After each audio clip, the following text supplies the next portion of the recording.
Welcome everyone. This is the Window Gallery's presentation of Prototypes 2, an exhibit by Sudhu Tewari and Frith. Now this was originally planned in the BC era, which is the before COVID era. And it was going to be a physical show with physical instruments in a physical gallery and physical people coming to see it. Fred and Sudhu have done a wonderful job of reconceptualizing it as something which is no longer physical, but is transmitted through the ether. Frith, welcome. Good to meet you. Hi. Sudhu? Hi, Bart. Nice to see you. Sudhu Tewari. Let me start by asking the sort of most basic question. Whoever wants to answer may answer. What's the idea behind this show? Fred, do you want to field that one, or shall I? Well,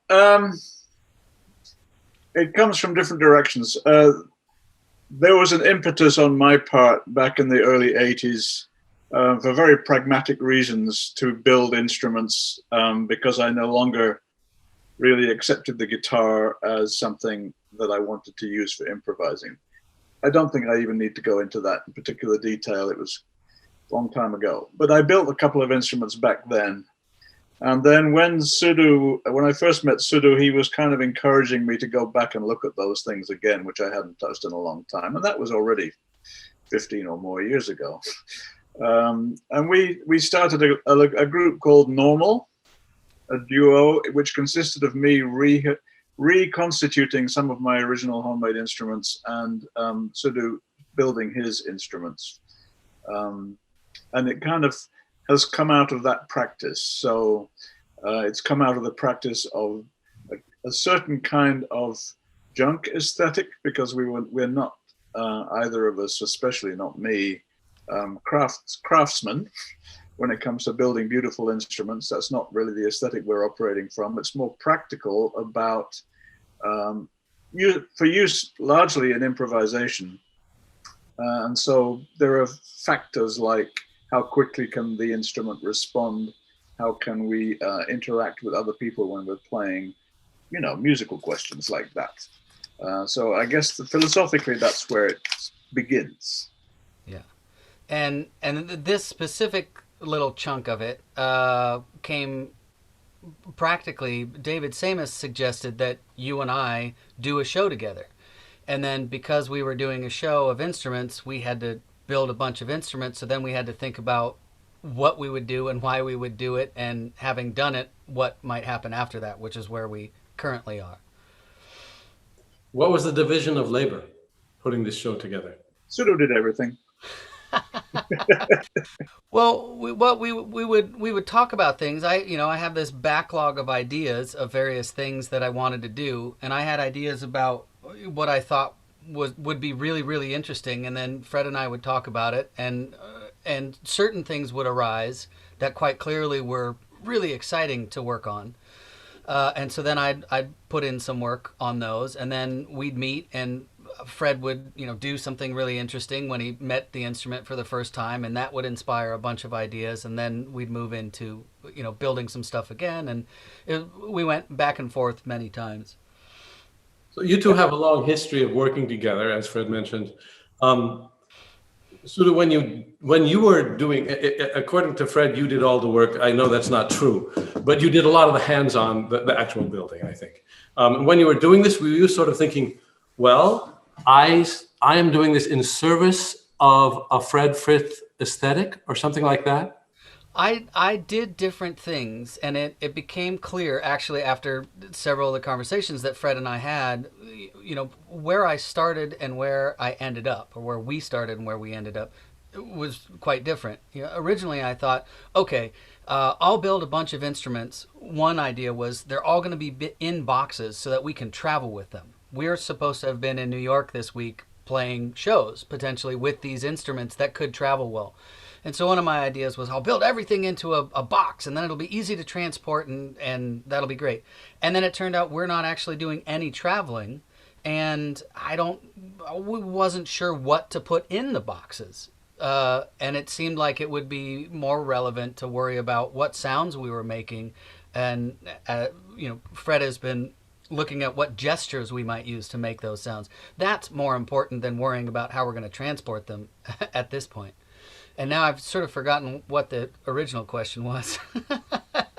Were you thinking about Fred's style when you made the instruments? There, well, like having had this relationship with Fred over years and seen him play and play with him, I have a sense of what he does and how he does it. And there were some instruments I started building with that very much in mind. But as Fred aptly pointed out, he already has instruments on which he can do those things. And so what we're trying to find are the things that both of us don't know yet exist. That's sort of the interesting thing, and that's hard to foresee. Yeah, I think part of the conversation has been about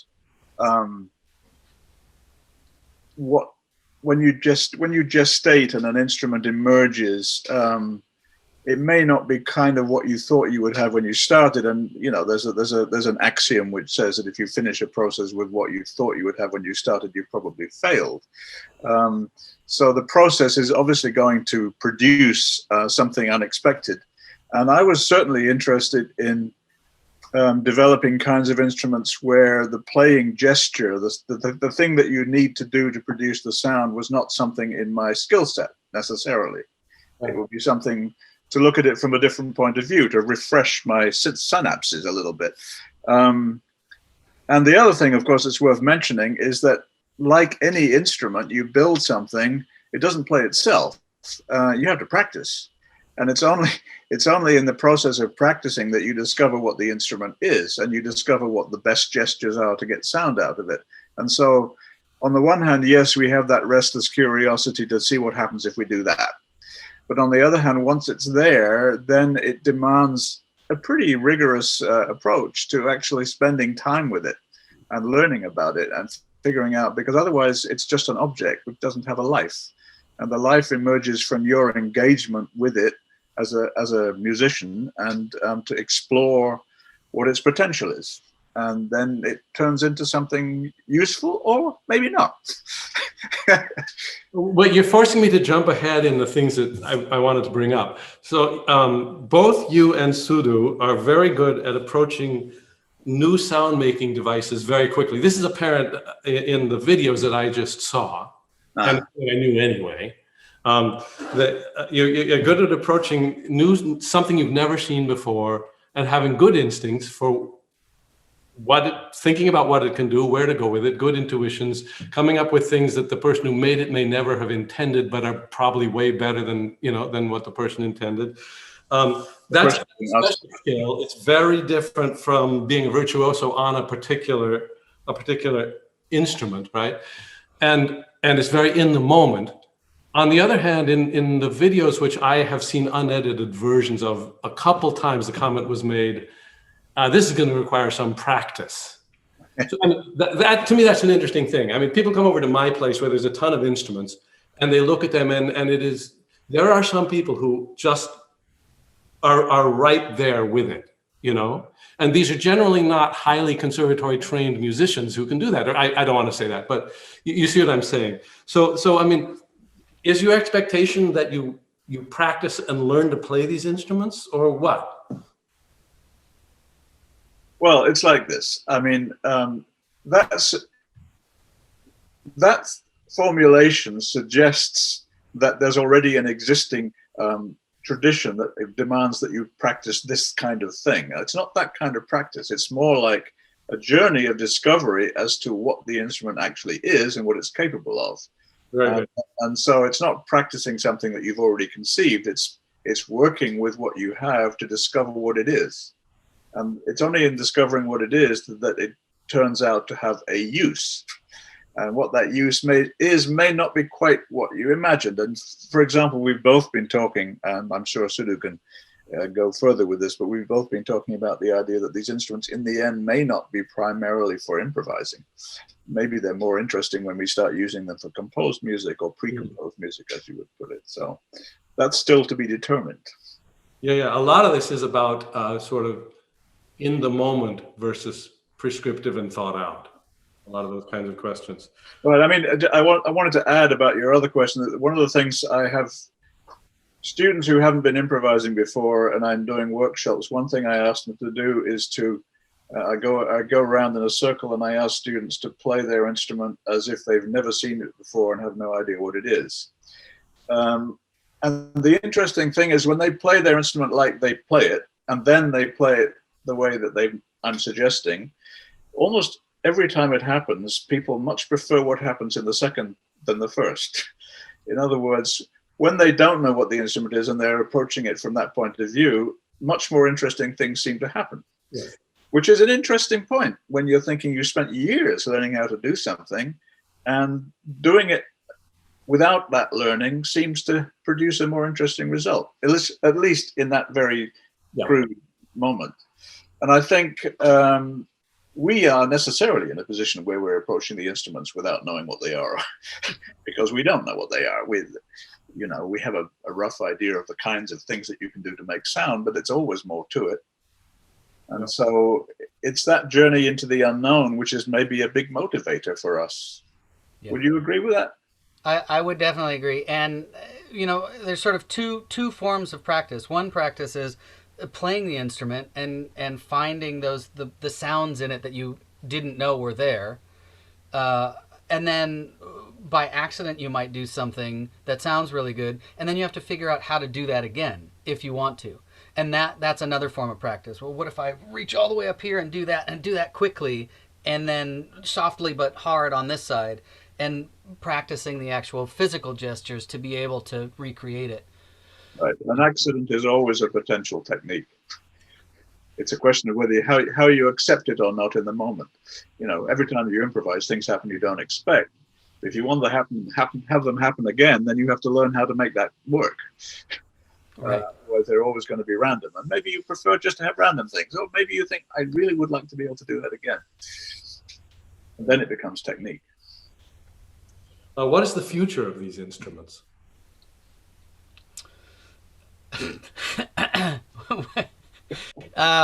We're gonna play them. We're gonna practice, and we're gonna make music with them. And then there are maybe some more specifics to that. Right. I mean, there's the side where these instruments will definitely have a life where we record things with them. And so I can imagine all kinds of possibilities of using those instruments for creating composed music by the recording process, which is how we both work a lot anyway. And, when I did a film soundtrack using Oliver DeCicco's homemade instruments, and I was very excited because none of those sounds are familiar. So you have that kind of thing that you have in film music where you're creating a sound world that's opposite to the image that you're working with, but it's not something that the listeners are familiar with.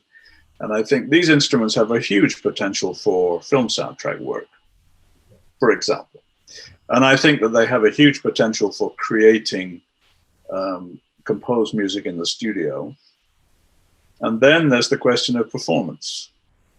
And I think performing as improvisers, of course, there's a lot of potential. And the question is, how many of the instruments are we going to set up at one time? Are we going to go between all of them? Are we going to have some kind of array where we're walking around and doing that? Or are we going to just use a couple of them and see how far we can go? And so there's questions about the amount of information that all of these instruments suggest, and whether we can focus enough in a performance, not just be scattered and going around all of them and not really getting into any of them in particular. Those are the kind of things I'm thinking about. Well, and we called this prototypes 2, being that everything I build is a prototype, and Fred's built many prototypes. All of his are multiple. There are all these prototypes of prototypes and new versions of old instruments. The idea might be that we spend some time with the instruments, we record, we compose, we actually make some music with them, and then when we take off to tour Europe with 15 musicians, that we might build a new fleet of these instruments that'll take on some slightly different shape, or it might just be Fred and I hitchhiking across the U.S. with our 2 Sawzall cases. But the instruments would probably get rebuilt depending on those contexts. Well, that relates to something that I've heard or seen or read Fred saying in the past. You've talked about the instruments that you built, the fact that you deliberately made them rough rather than refined. And there are reasons for that and reasons why it kind of works. And there's also the related question of, are these what you could call living instruments, meaning they would change and evolve, even if that means mistreating them a little bit? Well, there's two aspects to that, I think. One is that the instrument is what it is regardless. And the things that I made with a rough aesthetic, meaning that I felt like I could, to a certain degree, not worry about how I was treating them. In other words, get very physical with them in a certain way to make the sound without fear of damage, was subverted by the fact that the instruments themselves had something else to say.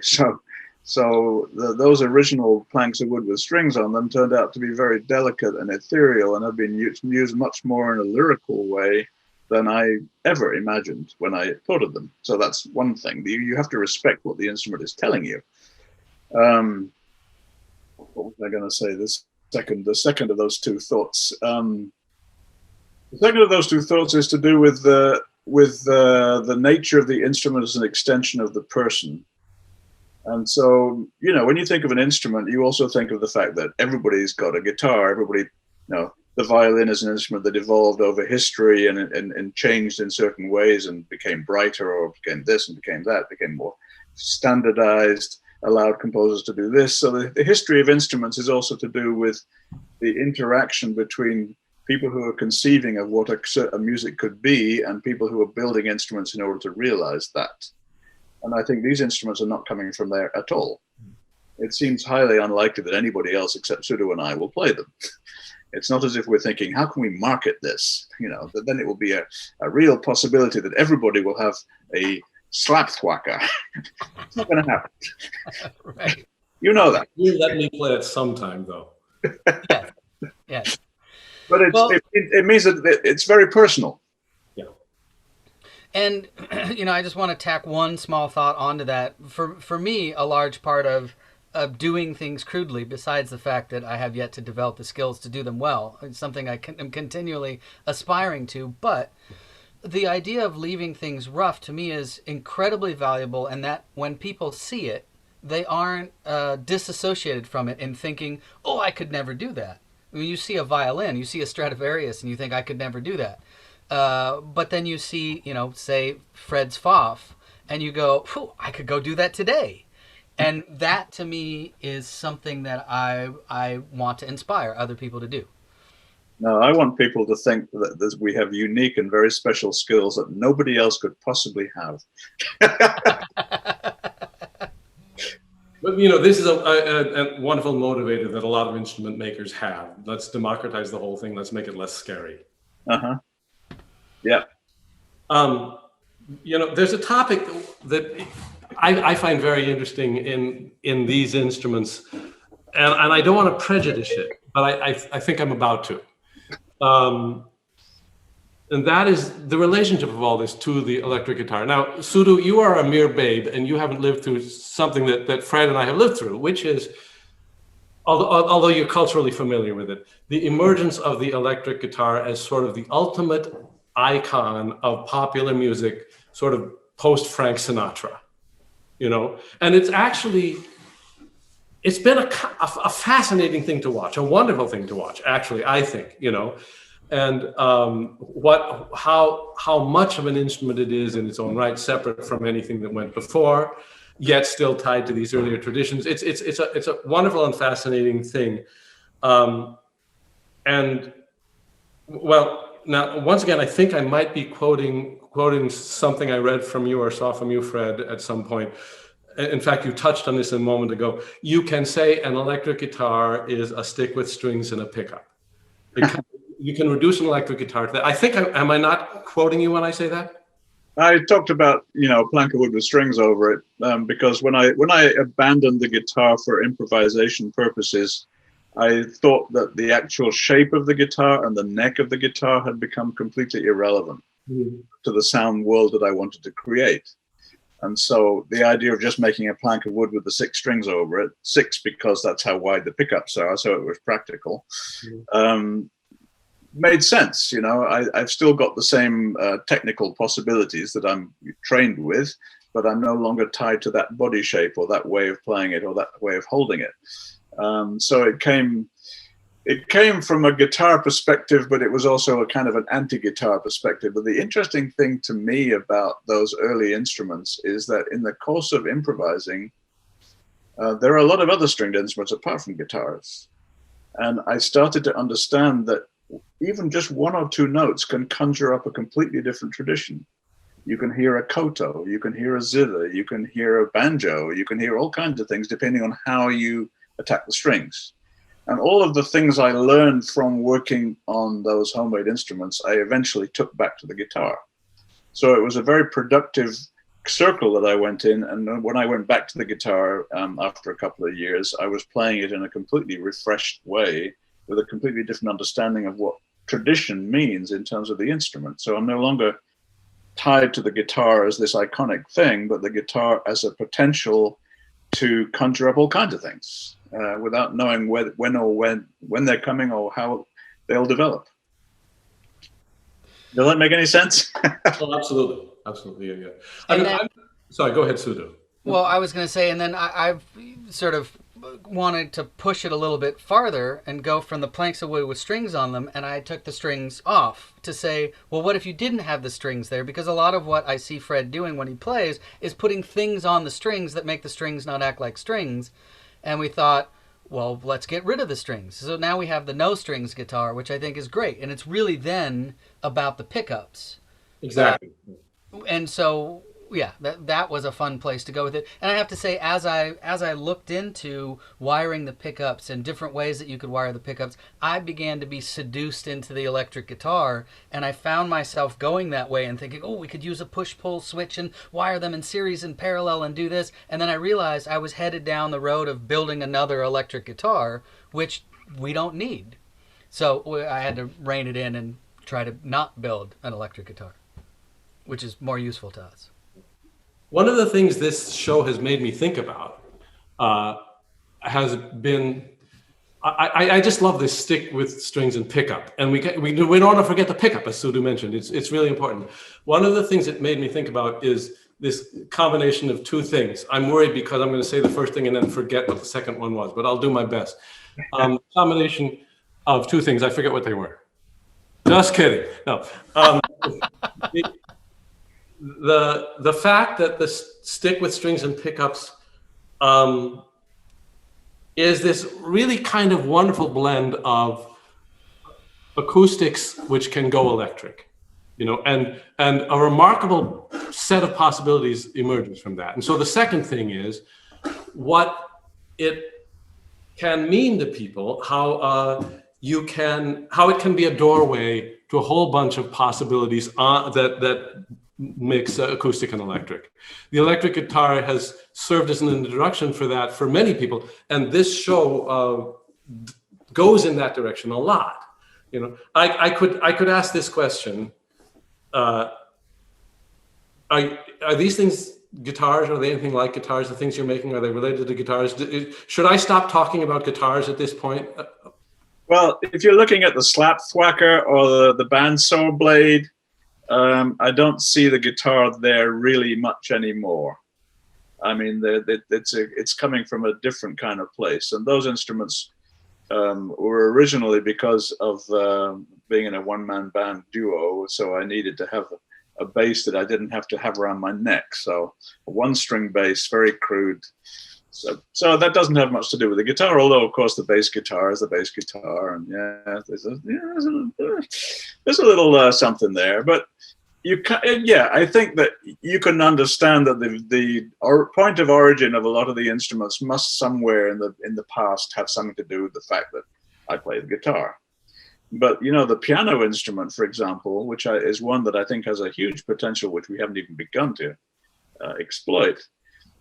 Which will definitely require a lot of thinking and playing and trying things out.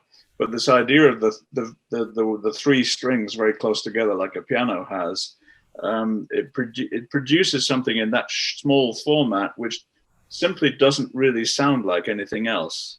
And one of the things we found ourselves saying during this process, we would sometimes, Sudhu would come up with something, or I'd have an idea, and we'd play it, and it would sound like a marimba, let's say, for example. And then you just ask yourself, well, you know, marimbas are pretty cool. Why are we spending all this time to reproduce the sound of something that already exists? And we would abandon that idea. We would, anything that ended up sounding like, well, that's a cool way to make that sound. If it wasn't a sound that was unique to the instrument, we became less interested.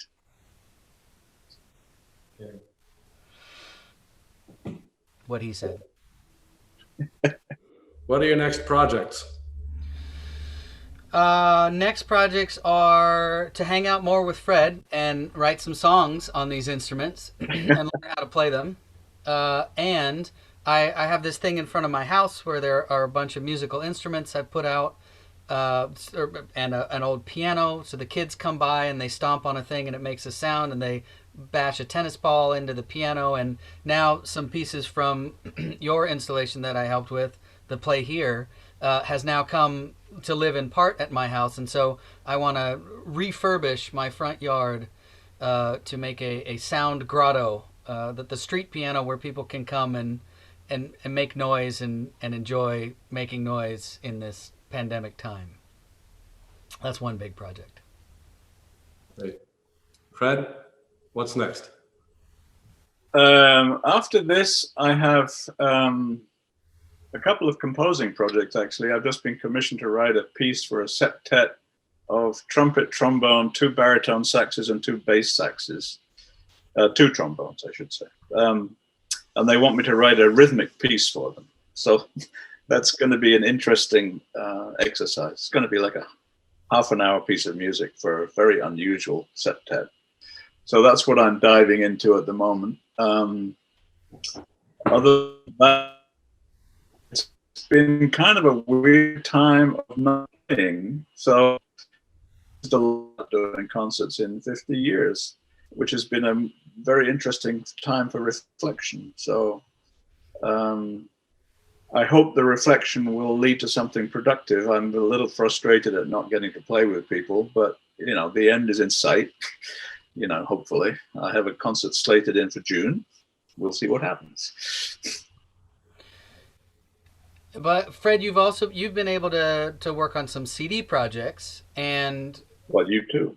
well, this would be a perfect time to mention that we started recording 10 years ago, and that recording is now going to see the light of day on December 11th. So an album with myself and Fred and the wonderful composer and improviser Cenk Ergin.